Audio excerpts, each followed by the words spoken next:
Okay, so here we see that the mighty man, you see, boasts himself through the day. And how does he do that? Look, it's with his tongue, first and foremost, which is what, determines his day. And it says how he uses it, like a sharp razor working deceitfully. We see that they love the evil, meaning the bad, more than the good. Their words try to cover up everybody else's words or their talk, or, it's showing like they just want to be, greater than, the one to be heard.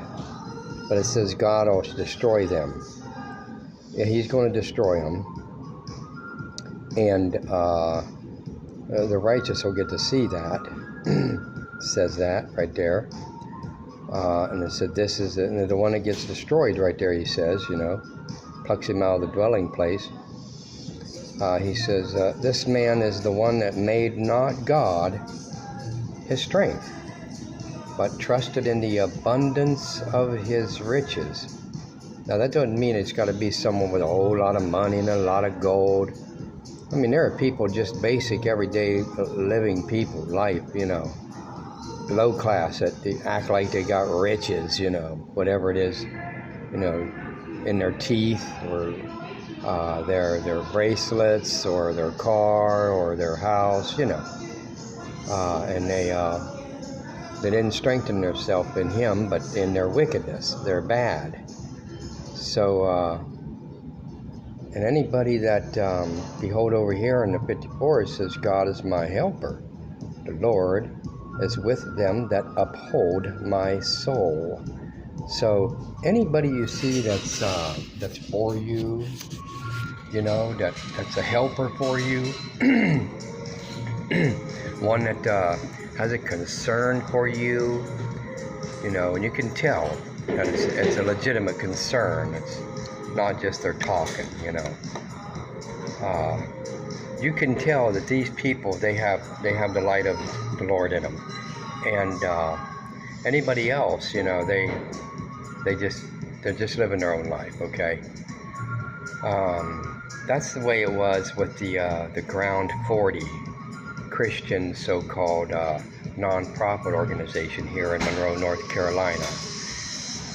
Monroe, North Carolina has a lot of wickedness.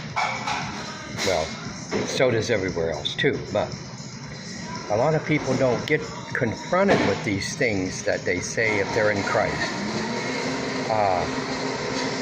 I've examined these places and I've gone to them, and they're not doing right in Christ at all. The Ground 40 is so wicked that it only orchestrates its powers and its entities through what the state allows them, because they deal with people who have addictions. They don't help the poor. They do nothing for the poor, and first and foremost, they do nothing for those who are of the body of Jesus Christ. They will not help anybody that claim they're in Christ Jesus. That's a fact. So I'm telling you, if you give to this place, you need to think twice about it. You need to examine them more, because I've been there at first hand, and like I said, they might as well have stoned me. God is my witness was there. So I want you to keep in mind these kind of places. These people don't serve the living God. Their mouths are far from him. Their hearts do no work at all. And if they do any kind of work, like I'm talking physical, okay, it's only for their own gain and their position that they're in. And they're called the mighty man, is what we just read. So keep that in mind.